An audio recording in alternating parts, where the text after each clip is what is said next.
আমরা গভীরভাবে লক্ষ্য করছি যে মাদারিসে কৌমিয়ায় অধ্যয়নরত যেসব ছাত্র ভাইরা রয়েছেন তারা বিভিন্ন অপপ্রচারে বিভ্রান্ত হওয়া থেকে অনেকটা নিরাপদ রয়েছেন, কিন্তু কলেজ এবং ভার্সিটিতে যারা অধ্যয়নরত রয়েছেন ইসলামের গভীর জ্ঞান না থাকার কারণে বিভিন্ন প্রচারণায় এবং বাতিলদের বিভিন্ন অপপ্রচারে তারা বিভ্রান্ত হচ্ছেন। সত্য এবং সঠিক পথ সম্পর্কে তারা সন্দিহান ও সন্দিগ্ধ হয়ে উঠেছেন। তাদের সবার মনে একটাই প্রশ্ন যে আলিমরা নানা মতে আমরা যাব কোন পথে। এইসব প্রশ্ন মনের মধ্যে রেখেও যাদের অনুসন্ধিৎসু মন রয়েছে এবং যাদের সুস্থ রুচিবোধ রয়েছে তারা সহজেই হক্কানি উলামায়ে কেরাম চিনে নেন। আমাদের সেই সব আগত কলেজ ভার্সিটি পড়ুয়া ভাইদের উদ্দেশ্য করে এবং সমস্ত শ্রোতা মণ্ডলীকে উদ্দেশ্য করে এ পর্যায়ে আপনাদের সম্মুখে গুরুত্বপূর্ণ বয়ান পেশ করবেন উপমহাদেশের প্রখ্যাত মুহাদ্দিস হযরতুল আল্লামা হযরত মাওলানা তাফাজ্জুল হক সাহেব হবিগঞ্জ হুজুরের জামাতা, বিশিষ্ট মিডিয়া ব্যক্তিত্ব এবং যিনি বয়সে তরুণ হলেও একজন জ্ঞান বুদ্ধা হিসাবে আমরা যাকে চিনি, অত্যন্ত জনপ্রিয় মিডিয়া ব্যক্তিত্ব জনাব মাওলানা তাহমিদুল মাওলা সাহেব। হযরত মাওলানা তাহমিদুল মাওলা সাহেব এখন আপনাদের সম্মুখে গুরুত্বপূর্ণ বয়ান পেশ করবেন। তার আলোচ্য বিষয় হচ্ছে আহলে হক উলামায়ে কেরাম। আলহামদুলিল্লাহ ওয়া কাফা ওয়া সালামুন আলা ইবাদিহিল্লাযীনা ইসতাফা, আম্মা বা'দ। আজকের এই তাহাফ্ফুজে সুন্নাহ কনফারেন্সের উপস্থিত সম্মানিত সভাপতি হযরতুল উস্তাদ মাওলানা আবুল কালাম জাকারিয়া সাহেব দামাত বারাকাতুহুম, উপস্থিত বিজ্ঞ উলামায়ে কেরাম ও সম্মানিত উপস্থিতি সুধীবৃন্দ, আমরা কোরআন মাজিদের একটা বিখ্যাত আয়াত কুল হাযিহি সাবিলি আদউ ইলাল্লাহি আলা বাসীরাতিন আনা ওয়া মান ইত্তাবা'আনি, দাওয়াতের ক্ষেত্রে আমরা সচরাচর পড়ি বলি, সবারই এটা জানা আছে কম বেশি, যেখানে দাওয়াতের একটা মূলনীতি বলা হয়েছে যে দায়ী দাওয়াত দেয়, তার যে বিষয়ে দাওয়াত দেবে এই বিষয়ে তার পূর্ণ বাসীরত, সুস্পষ্ট ধারণা থাকা চাই। আজকে একদিকে সারা দুনিয়ায় মুসলমানদের একটা বড় সমস্যা, সারা দুনিয়ায় ইসলাম এবং মুসলমানরা বহুমুখী সমস্যার আক্রমণের শিকার। সাথে সাথে আরেকটা আশাও আছে, সেটা হলো সারা দুনিয়ায় যখন ইসলাম মুসলমানরা সমস্ত ইসলাম দুশমনদের টার্গেট, ঠিক একই মুহূর্তে ইসলাম এবং মুসলমানদের মধ্যে এক শ্রেণীর যুব সমাজ এবং ভালো ভালো লোক অমুসলমানদের মধ্য থেকেও ইসলামের দিকে ব্যাপকভাবে ধেয়ে ধেয়ে ধাবিত হচ্ছে এবং বেশ আগ্রহ পাওয়া যাচ্ছে এক শ্রেণীর যারা দ্বীন ইসলাম শিখতে চায়। আমরা আমাদের দেশেও দেখি যে একটা বিশেষ শ্রেণী, শিক্ষিত শ্রেণী, যাদের মধ্যে দ্বীন শিখার এটা বড় প্রেরণা, আগ্রহ থাকে। তো এই আগ্রহ বা প্রেরণার কারণে হয় কি, বিভিন্ন দিক থেকে দাওয়াত পায়। যখন যে দিক থেকে দাওয়াত পায়, যার কথা সুন্দর হয়, যার কথা উপস্থাপনা তার কাছে ভালো লাগে, আস্তে আস্তে তার দিকেই সে ধাবিত হইতে থাকে। কথা ঠিক না? আল্লাহ নবী কিন্তু বলেছেন কিয়ামতের আগে একদল আসবে যারা সুন্দর সুন্দর কথা বলবে, ইহসিনুনাল কিল, সুন্দর সুন্দর কথা বলবে, লা ইউজাউযু ঈমানুহুম হানাজিরাহুম ইয়াকুলুনা মিন খায়রি কাউলিল বারিয়া, ভালো ভালো শ্রেষ্ঠ শ্রেষ্ঠ কথা বলবে, কিন্তু এমন সুন্দর কথা বলবে আল্লাহ নবী বলেন তাদের ঈমান কণ্ঠনালীর নিচেও যাবে না। এরকম লোক, আর মানুষ তাদের দিকে ধাবিত হয়ে পড়বে। শুধু যদি ধাবিত হইতো তাহলে শেষ ছিল না, বরং যেদিকে যে ডাক শুনে, যে দাওয়াত শুনে ধাবিত হয়, সাথে সাথে সে ওইটার পক্ষে দাওয়াত শুরু করে দেয়। দাওয়াত শুরু করে দেয়। আজকে এটাই আমরা দেখছি চতুর্দিকে, যে একদিকে দিন ইসলামের দিকে মানুষের যখন আগ্রহ প্রবল, এখন বিভিন্ন জন দিন ইসলামের দিকে বিভিন্ন মাধ্যমে দাওয়াত শুরু করে। যার উপস্থাপনা সুন্দর, যার ডাক সুন্দর, কথা সুন্দর, একদিকে মানুষ স্বভাবতই মানুষ যেহেতু উপস্থাপনা, কথা ইত্যাদির প্রতি আগ্রহ থাকে, তার দিকে ধাবিত হয়ে পড়ে। যেই ধাবিত হয়ে গেল, এরপরে সে দুনিয়ার সবকিছু পিছনে ফেলে দিয়া এর পিছনে দাওয়াত শুরু করে দেয়। এবং এটা একটা বড় সমস্যা হয়ে দাঁড়িয়েছে, যে যারা এই সমস্ত বিভিন্ন রকমের বিভ্রান্তিকে ইসলাম দিন মনে করে দাওয়াত শুরু করে দেয়, এদেরকে আর থামানো যায় না, কারণ এরা তো দিন মনে করে দাওয়াত শুরু করে। ঠিক তদ্রূপ আমাদের এই বাংলাদেশ সহ সারা দুনিয়ায় একটা শ্রেণী কোরআন এবং সুন্নাহকে অনুসরণের নামে, কিসের নামে? কোরআন ও সুন্নাহকে অনুসরণের নামে। কোরআন সুন্নাহ অনুসরণ করতে হবে এই কথা কোন মুসলমান আছে যে জানে না? আছে নাকি বলেন? সবার সামনে এটা বারবার এত আলোচনা হয়, ফলে এই ময়দান রেডি পেয়ে একদল কিছু মানুষ, কিছু অবুঝ, কিছু বুঝমান চতুর্বুদ্ধি লোক কোরআন সুন্নাহর অনুসরণের নামে বিভিন্ন মুখী দাওয়াত নিয়ে আসছে। আর যারা দিন শিখতে আগ্রহী, এরা ওই দাওয়াতের পিছনে ছুটে। যেই দাওয়াত পেয়ে গেল, এরপরে সে এটাকে নিজের দাওয়াতের জীবনের মিশন বানায় দাওয়াতে লেগে যায়, ফলে সারা সমাজে বিশৃঙ্খলা সৃষ্টি হয়ে যায়। আমি আপনাদেরকেও, যারা তালেব ইলম ভাই আছেন, যারা স্কুল কলেজ বা সাধারণ আছেন, সাধারণ শিক্ষিত ভাইরা, তাদের সামনে একটা এই আয়াতের মর্মটা আমি বলতে চাই। সেটা হলো যে আমি একটা জিনিস সুন্দর পেলেই গ্রহণ করব না, আর গ্রহণ করলে এটার উপর তখন দাওয়াত দেওয়া শুরু করব যখন আমার এইটার উপরে বাসীরত, পূর্ণ বুৎপত্তি অর্জন হবে, তখন এটার পক্ষে দাওয়াত দেবো। এটাই হলো নিয়ম। আমার কয়েকদিন আগে আমাদের এখানে একজন বলল, সিলেটে একটা এডুকেশন সেন্টার তৈরি হয়েছে, ইসিএস নয়, আপনারা শুনেছেন?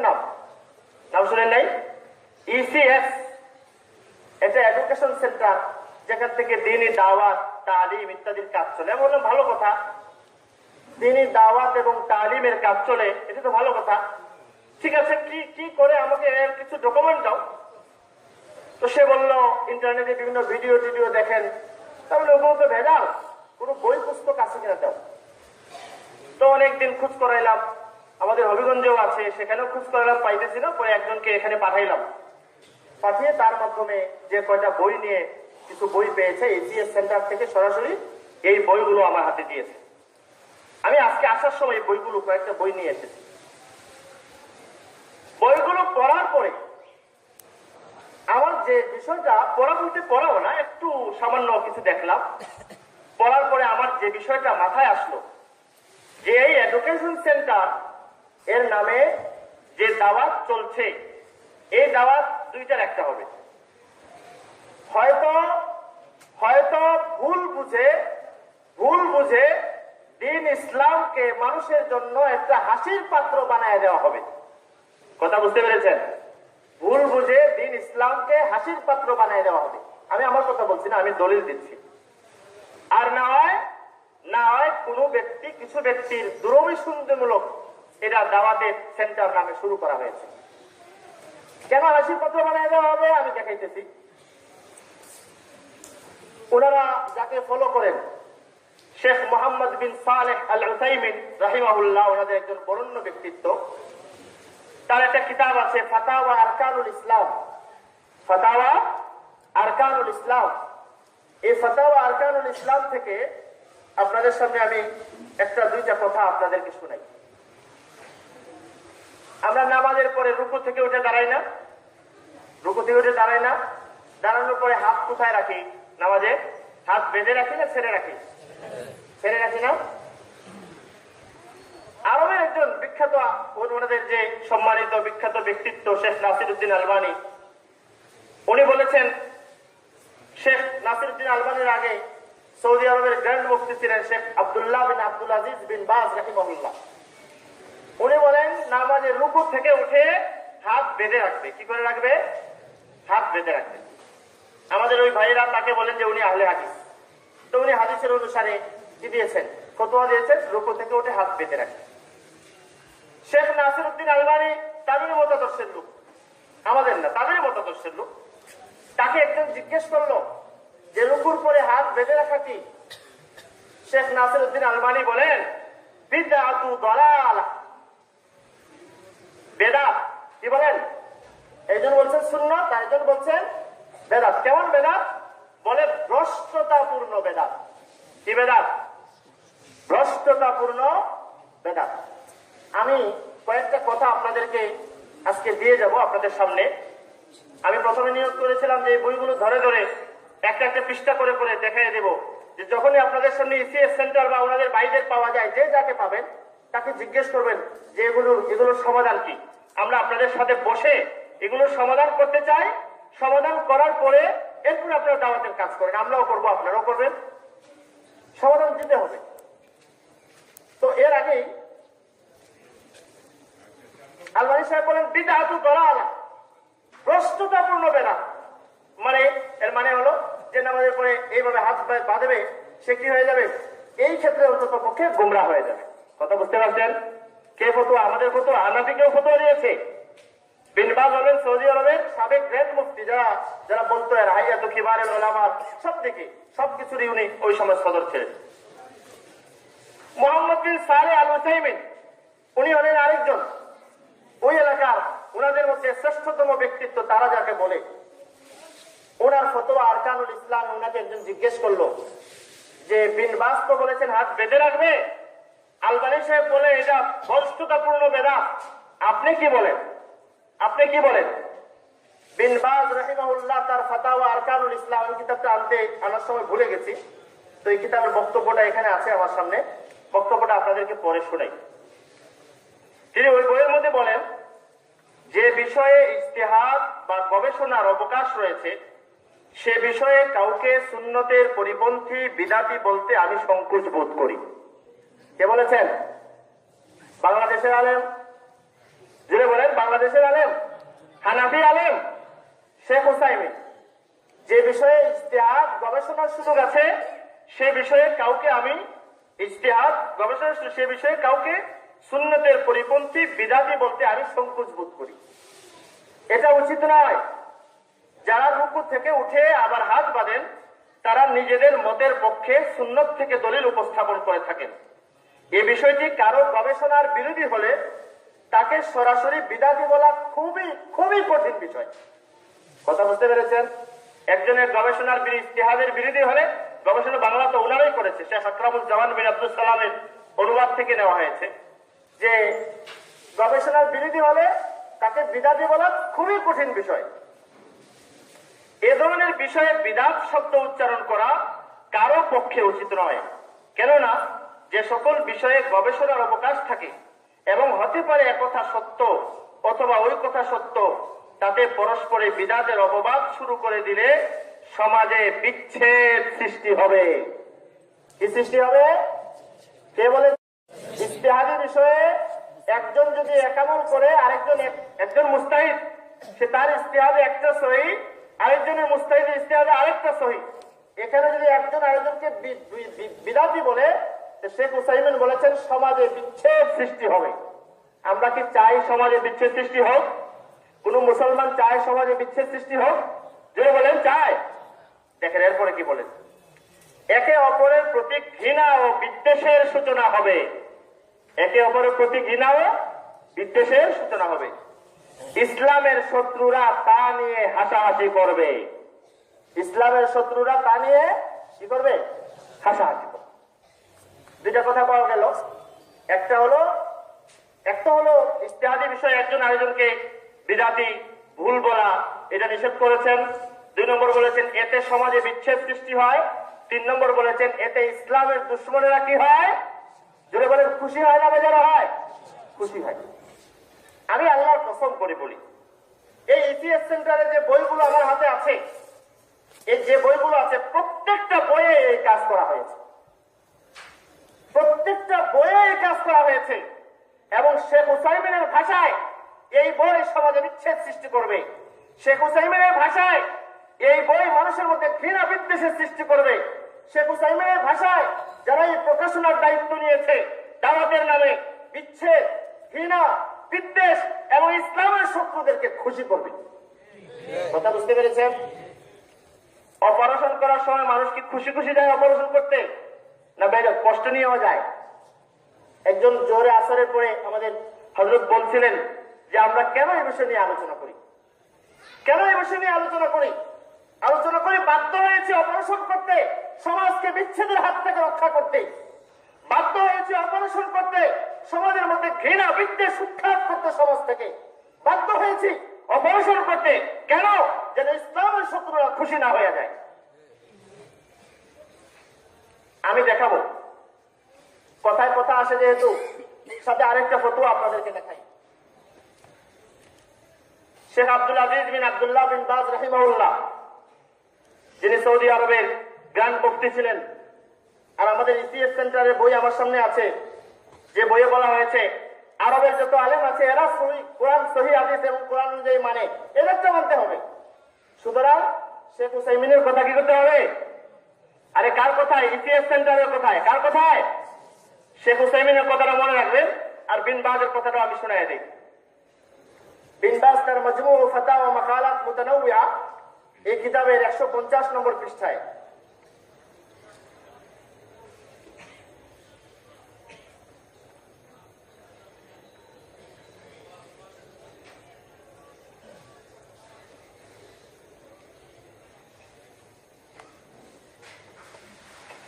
লম্বা আলোচনা করেছেন। আমি প্রেক্ষাপটটা বলি। আফগানিস্তানে যখন আফগানের মুসলমানরা রাশিয়ান হানাদার বাহিনীর বিরুদ্ধে মুক্তিযুদ্ধরত ছিল, আফগানের মুসলমানরা রাশিয়ান হানাদার বাহিনীর বিরুদ্ধে যখন স্বাধীনতা যুদ্ধ করছিল, তখন আফগানিস্তানে কিছু আরবের লোক হানাফি মাযহাবের বিরুদ্ধে বিভিন্ন রকমের অপবাদ অপপ্রচার করছিল, যেমন আমাদের দেশে করতেছে। কি নামে বলেন? কি নামে? সলাফিদের নামে, আহলে হাদিস নামে এবং আরবের আলেমদের নামে। আমাদেরকে ওই ভাইরা আরবের আলেমদের নামে যে কথা ছড়াইতেছেন, এই কথাগুলো আফগানিস্তানে যখন যুদ্ধ চলে, তখন এই মুসলমানদের মধ্যে কিছু আরবের আলেম তাদের কাছে এই সমস্ত বিষয়টা ছড়াইত। এরা করছে কি? এই ফতোয়াটা লিখে শেখ আব্দুল্লাহ বিন আব্দুল আজিজ বিন বাজ রাহিমাহুল্লাহর কাছে চিঠি পাঠাইছে যে আমার দেশের কি অবস্থা এখন। এই অবস্থার মধ্যে এই আরবের লোকজন এসে ওই এ বলে হানাফি গুমরা, এ বলে শাফি গুমরা, এ বলে আম্বরি গুমরা, এ ধরনের বিচ্ছেদ সৃষ্টি করতেছে। শেখ বিন বাজ উত্তর দিয়েছেন মজমু ফাতাওয়া ইবনে বাজ, এখানে আমাদের সামনে 5 নম্বর খণ্ড 150 নম্বর পৃষ্ঠা আছে সামনে, যে কেউ খুলে দেখে নিতে পারেন। বিন বাজ বলেছেন আরবের কেউ হানাফি মাযহাবের বিরোধী, হানাফি মাযহাবকে ধ্বংস করার জন্য কেউ যায় নাই। আরবের কেউ 4 মাযহাবকে বিরোধিতা করে না, সবাই 4 মাযহাবের সম্মান করে। এরকম দেশের একটা পরিস্থিতিতে যারা এইরকম অপপ্রচারে লিপ্ত, এরা আসলে সৎপন্থী নয়, এরা সত্যপন্থী নয়, এরা হকপন্থী নয়, এরা ইসলামের দুশমন, ইসলামের শত্রুদের দ্বারা প্ররোচিত হয়ে এদের উদ্দেশ্য সাধন করার জন্য, মুসলমানদেরকে টুকরো টুকরো খণ্ড বিখণ্ড করে দেওয়ার জন্য এরা এই সমস্ত ষড়যন্ত্র শুরু করেছে। কে বলেছে? বিন বাজ বাংলাদেশের আলেম, হানাফি আলেম।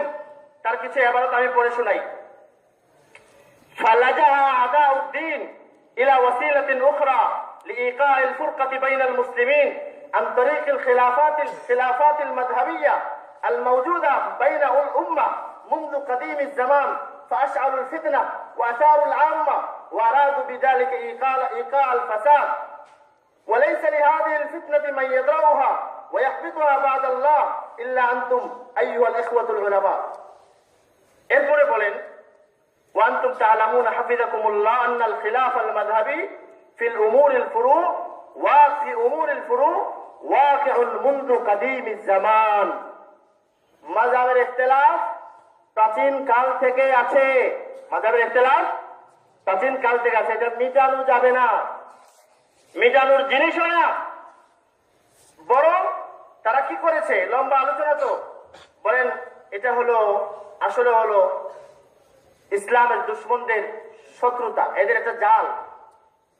ফি হাবাইল কাইদিল কাফিরিন বিমা ইউশিউনাহু বাইনাল আম্মাতি মিন আন্নাল মুজাহিদিন মিনাল আরবি খাসসাতান জাউ লিহাদমিল মাযহাবিল হানাফি ওয়া আনতুম তুদরিকুন আন্না হাযা মিন দাসতিল কাফিরিন। মিন দাসতিল, এটা কাফেরদের মেটেরিয়াল এরা পাঠাইছে মুসলমানদেরকে বিচ্ছিন্ন করার জন্য, মুসলমানদেরকে বিচ্ছিন্ন করার জন্য। আরো লম্বা আলোচনা আছে, উলামায়ে কেরাম, তালেবান, তালেবে ইলমরা এটা মনে রাখবে, দেখে রাখার মতো জিনিস। এই জন্য আমি বলেছি যে যে আরবের আলেমদের নামে আমাদেরকে এই বিচ্ছিন্নতার দিকে ঠেলে দেওয়া হচ্ছে, আমরা এই বিচ্ছেদ বিভেদ থেকে বাঁচতে চাই। কি করতে চাই? বাঁচতে হলে এক পক্ষের সাথে কথা বললে চলবে না, দুই পক্ষের সাথে কথা বলতে হবে। জোড়া লাগাইতে এক পক্ষ দিয়ে হয় না, দুই পক্ষের কাছে আমাদের কথাগুলো পৌঁছাইতে হবে।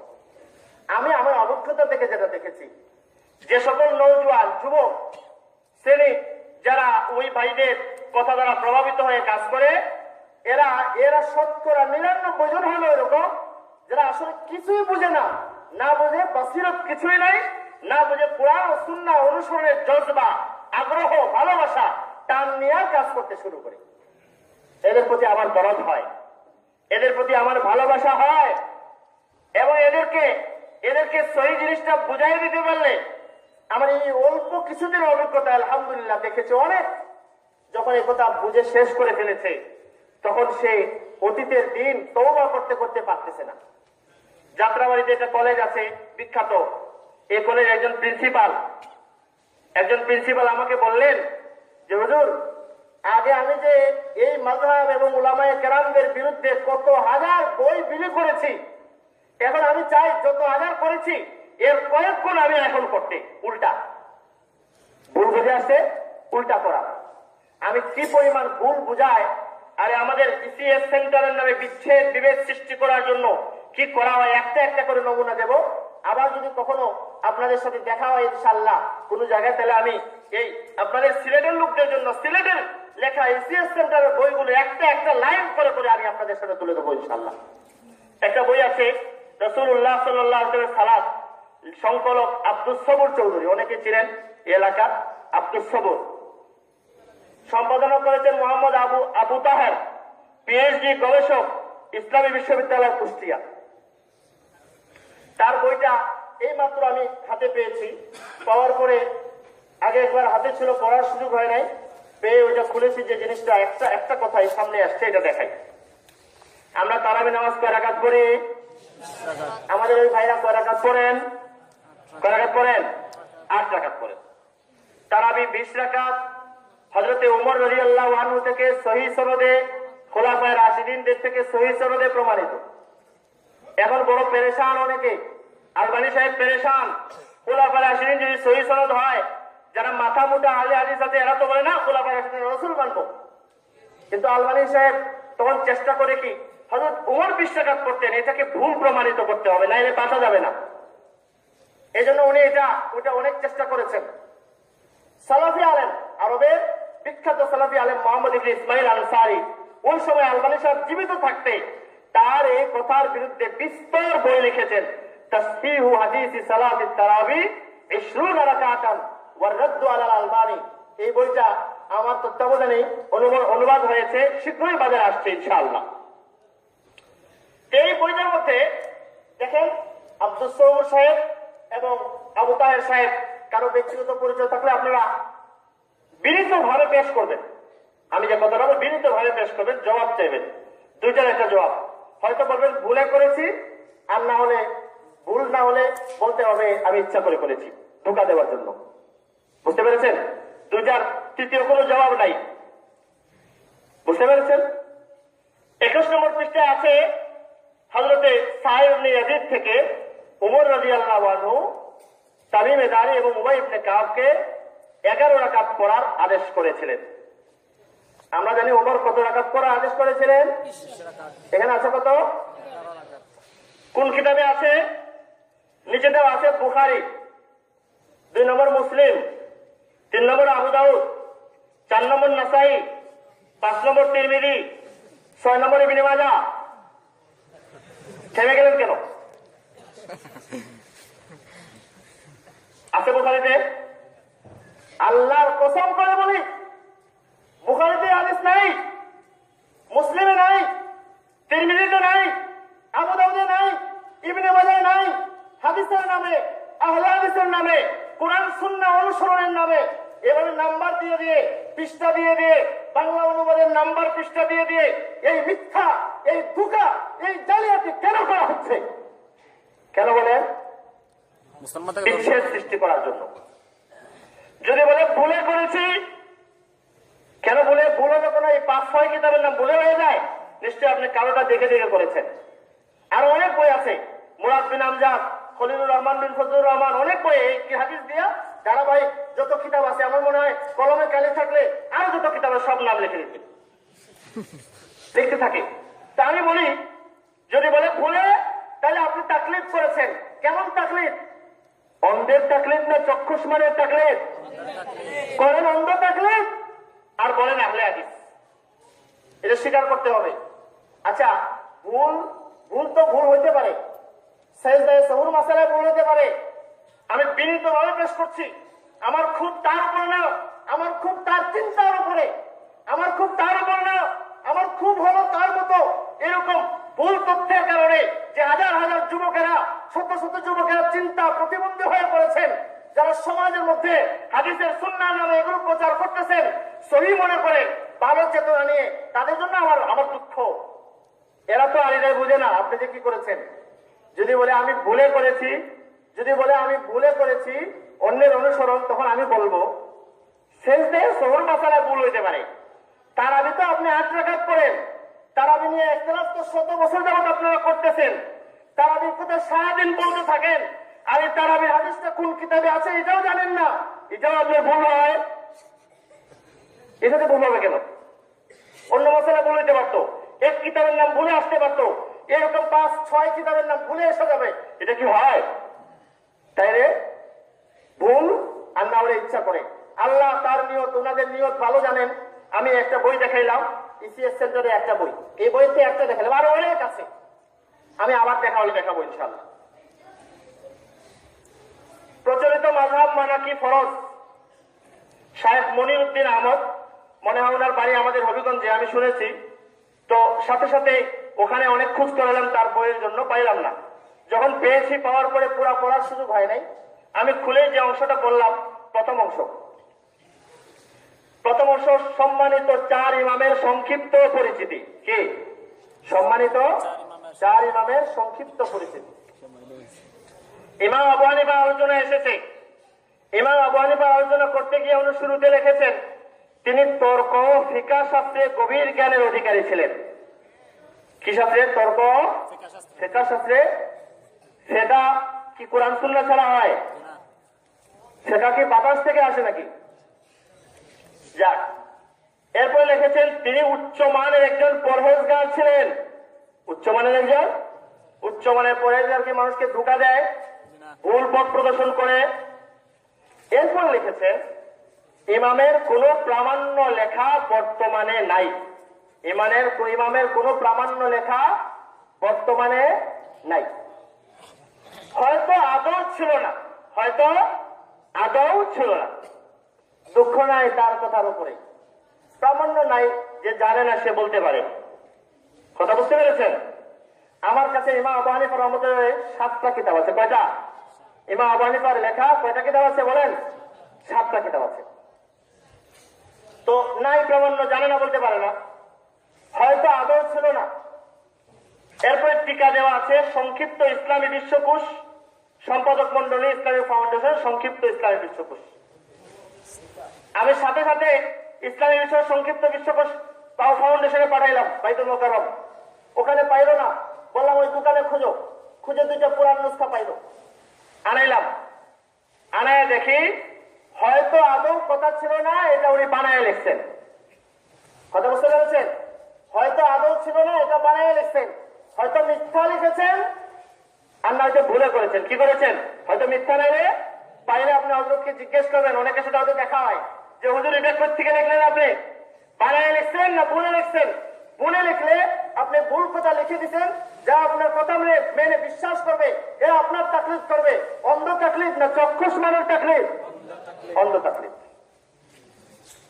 এরপরে হলো সামান্য কোনো গ্রন্থ নেই, এটা ফাউন্ডেশনের বইয়ের মধ্যে আছে। আছে, কথা বুঝতে পারছেন? এতটুকু সামান্য কোনো গ্রন্থ বর্তমানে নেই, কিন্তু আছে যে ফাউন্ডেশনের লেখাই থেকে কোরআন না হাদিস? আরে বলেন না কেন? ফাউন্ডেশনের বই কোরআন না হাদিস? কোরআনও না হাদিসও না। আচ্ছা, ইতিহাস তো কোরআন হাদিস লাগে না। এরপরে এই পুরা লেখার পরে এখানে দেওয়া আছে ফাউন্ডেশনের যিনি এটা লিখেছেন একজন ডক্টর, উনি কোন কিতাব থেকে এনেছেন। লেখা আছে গোল্ড জিহা। কি লেখা? নাম মনে রাখবেন, গোল্ড জিহা। গোল্ড জিহা একজন ইহুদি খবিস মুস্তাশরিক ছিল, যে ইসলামকে ধ্বংস করে দেওয়ার জন্য, ইসলামের ইতিহাসকে কলুষিত করার জন্য নবী মুহাম্মদ রাসূলুল্লাহ সাল্লাল্লাহু আলাইহি ওয়াসাল্লাম, নবীর সাহাবী, উলামায়ে কেরাম, আইম্মায়ে মুজতাহিদিন পুরো ইসলামের বীজকে টুকরো টুকরো করে দেওয়ার জন্য ইসলাম নিয়ে পড়াশোনা করে ইসলামের ইতিহাসের নামে, ইসলামের শিক্ষার নামে এ ধরনের মিথ্যা তথ্য দিয়ে রাখছে। আর এই তথ্য একজন ডক্টর হয়তো মাথা খারাপ হয়ে যায় আমাদের। এই তথ্য উনি ইমাম আবুর ইতিহাস লেখার জন্য শত শত মুহাদ্দিসিনদের লেখা কিতাব দেখলেন না, শত শত ফুকায়ে কেরামের লেখা কিতাব দেখলেন না, শত শত ইতিহাসের কিতাব দেখলেন না। এক ইহুদি খবিস ইসলামকে মিটিয়ে দেওয়ার জন্য যে লেখছে ওখান থেকে আনছেন। আর আমাদের এই আহলে হাদিস ভাই আর কারো তাকলিদ করার সুযোগ পাইলেন না, তাকলিদ করেন ওই ইহুদি মুস্তাশরিক খবিসের। দলিল ভিত্তিক তাকলিদ না ভুলের তাকলিদ? সহি তাকলিদ না অন্ধ তাকলিদ? অন্ধ তাকলিদ। নিজে অন্ধ তাকলিদ করছেন, সবে অন্ধ তাকলিদে বাধ্য করছেন। এরপরে এখানে আরো কত কিছু যে আছে আমি বলে শেষ করতে পারবো না। এক একটা বললে এখানে সমস্ত উলামায়ে কেরাম টাইম কতটুকু কাছে আল্লাহ জানে। জি,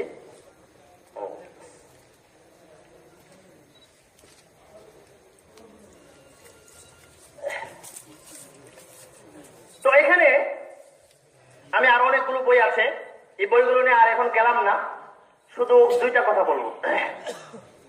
একটা কথা হলো আপনাদের এই ইসিএস সেন্টারের সাথে পরিচয় করাই দিলাম। আমরা যারা তালেব ইলম আছি ইসিএস সেন্টারে বইগুলো সংগ্রহ করবো, সংগ্রহ করে বইগুলো এই তথ্যগুলো সামনে পকেটে নিয়ে হাঁটবো। যে ইসিএস সেন্টারে কোনো উদ্ধৃতি দেবে তাদেরকে জিজ্ঞেস করবো এটা ভুল না ইচ্ছা করে জালিয়াতি করেছেন, মানুষদেরকে কি শিখাইতেছেন। সাথে শেখ উসাইমিনের ফতোয়া, সাথে বিন বাজের ফতোয়া। যারা এগুলো ছড়ায় এরা সমাজের বিচ্ছেদ ছড়ায়, এরা ইসলামের দুশ্মনদের খুশি করার জন্য করে। কথা বুঝতে পেরেছেন?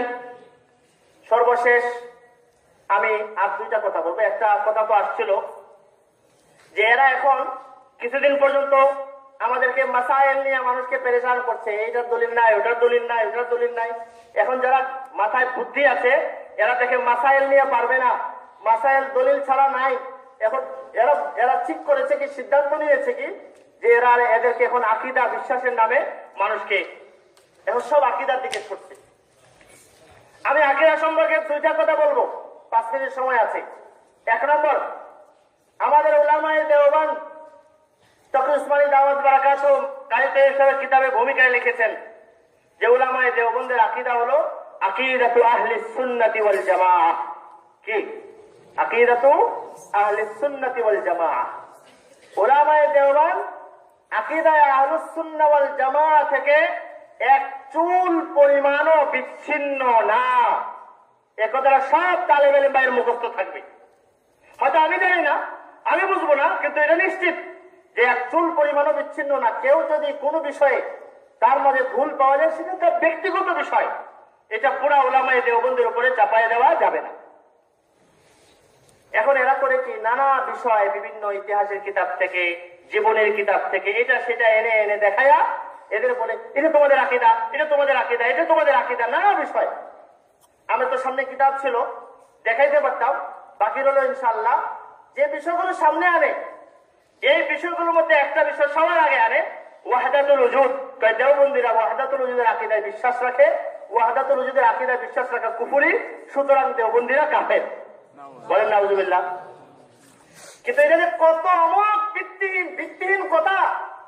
সৈয়দ তালিবুর রহমান পাকিস্তান থেকে, শামসুদ্দিন আফগানি আফগানিস্তানের মদিনা বিশ্ববিদ্যালয়ে ডক্টরেট করেছে, এবং মতিউর রহমান মাদানী সৈয়দরা সবাই দলিল দেয় কি জানেন? এক ব্যক্তির এটা ঘটনা থেকে দলিল দেয়, ব্যক্তির নাম জামেন আলী জালালাবাদী। লিখেছে তালিবুর রহমান, লিখেছে মিন আকাবির উলামায়ে দেওবন্দ। আমি শুধু এটা বলে শেষ করছি। এখন মিন আকাবির উলামায়ে দেওবন্দ জামেন আলী জালালাবাদী কে? আমি আমাদের উলামায়ে কেরামদের লেখা জোখা ইতিহাসের তারিখের যত কিতাব আছে তন্ন তন্ন করে তালাশ করেছি। আমি এই জামেন আলী জালালাবাদী চেনার জন্য দেশে বিদেশে আমি সৌদি আরবে গিয়েছি, সেখানে যত হিন্দুস্তানের পুরনো উলামা কেরাম সবার সাথে আলোচনা করেছি। দেওবন্দে গিয়েছি, দারুল উলুম দেওবন্দে যত মুরব্বী উলামা কেরাম আছেন এখনো সবার সাথে আলোচনা করেছি, কেউ চিনেন না কে কি। আমি জালালাবাদ গিয়েছি, এই জামেন আকাবির উলামায়ে দেওবন্দকে বের করে দেন। আকাবির উলামায়ে দেওবন্দ হলো জালালাবাদ গিয়েছি, যে দেখি জামেন আলী জালালাবাদী কে, কেউ চিনে না। তালিবুর রহমানও লিখেছে, নিচে লিখেছে উপরে আকাবির উলামায়ে দেওবন্দ, নিচে লিখেছে লাম আকিফ লাহু আলা তারজুমাতিন, তার জীবনে আমি কোথাও তথ্য খুঁজে পাই না। মতিউর রহমান মাদানী সাহেব বয়ানে বলতেছেন জামেন আলী জালালাবাদী দেওবন্দীদের পীর, বড় হক্কানি, বড় বড় পীর। এখন আমি যদি জিজ্ঞেস করি, ভাই অনুরোধ করি, বহুদিন আমার 1.5 বছরের অনুসন্ধানের পরে হিন্দুস্তানে নুরুল হাসান রাশেদ কান্দলবি নামে একজন মুহাক্কিক আলেম আছেন, ওনার সাথে আমি যাওয়ার বহু চেষ্টা করেছিলাম, যাওয়া হয় নাই।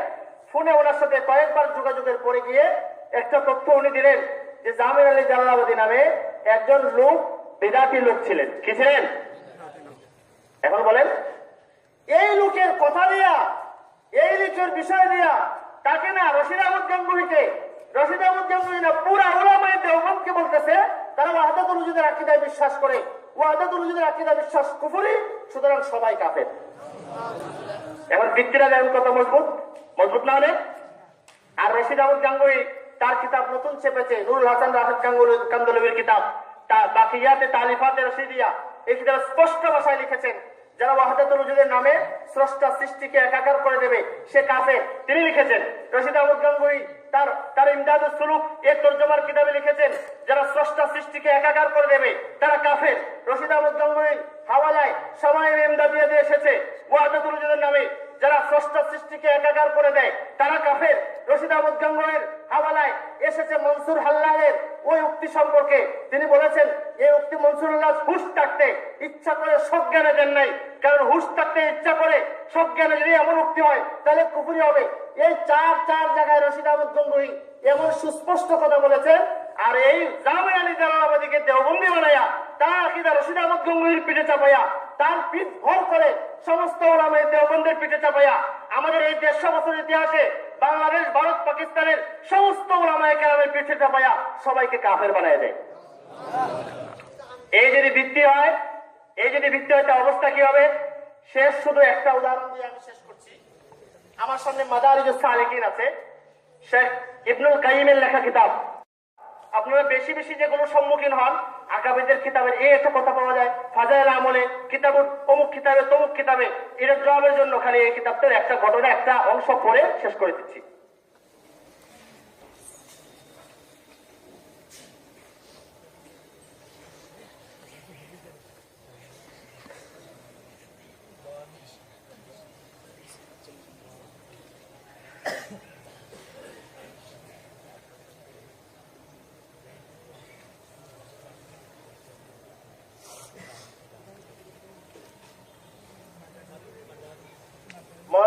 শাইখুল ইসলাম ইবনে তাইমিয়া রাহমাতুল্লাহ আলাইহির শিষ্য, ওর নাম হলো ইবনুল কাইয়িম রাহিমাহুল্লাহ। উনি লিখেছেন ইবনে তাইমিয়ার ফিরাসাত অধ্যায়, মাদারিজুস সালিকিন, টাইম শেষ হয়ে গেছে, আমি শুধু পড়ে না এমনি বলে দেই।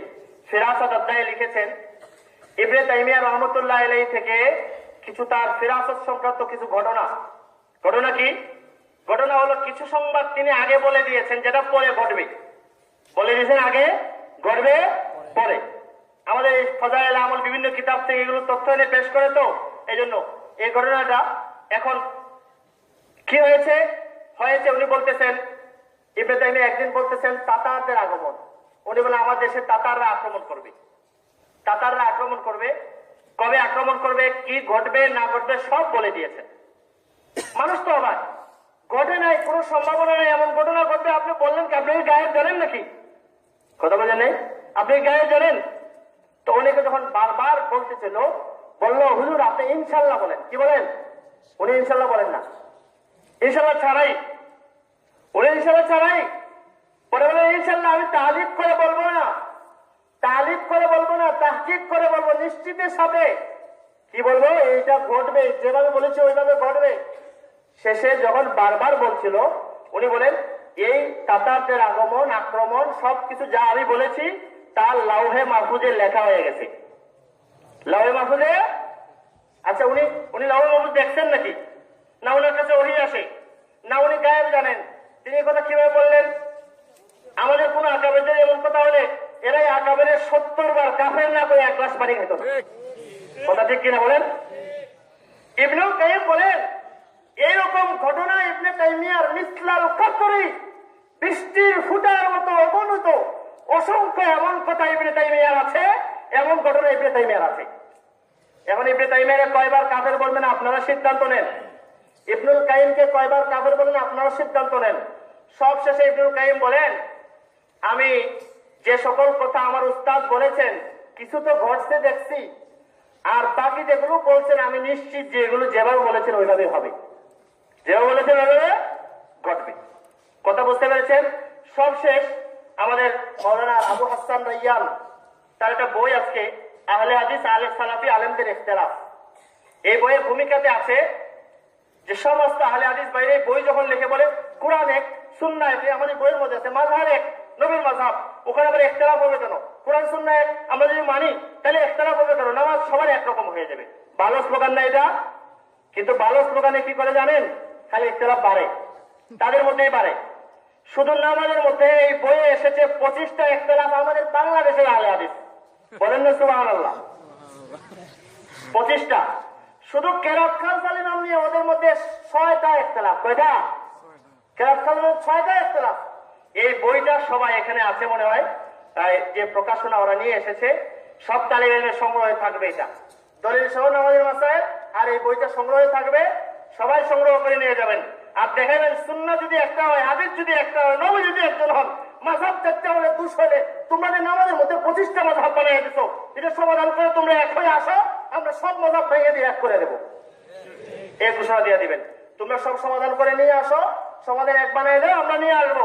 আর যদি না পারো তাহলে 4-এর মধ্যে সীমাবদ্ধ রাখো, 40-এ যাও না, 400-তে যাও না, 4000 মাযহাব বানাইতে যাও না।